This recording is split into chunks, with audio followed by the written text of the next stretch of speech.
Бүкіл әлемде өмір сүруге ең қолайлы ел бар екенін білесіз бе? Мұнда адамдардың орташа өмір сүру ұзақтығы 84 жыл. Кедейлік сирек кездесетін құбылыс. Ал халықтың денсаулығы мен білімі әлем бойынша үздіктер қатарында. Бұл елде қылмыс жасау таң қаларлық жағдай. Ал көшелерінде тыныштық пен тәртіп орнаған.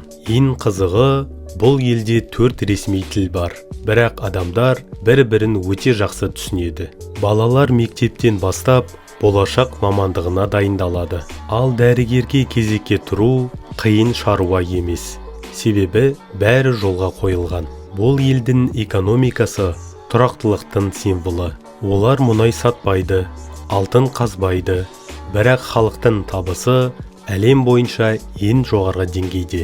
Жерінің 70%-ын таулар алып жатса да, инфрақұрылымы мінсіз.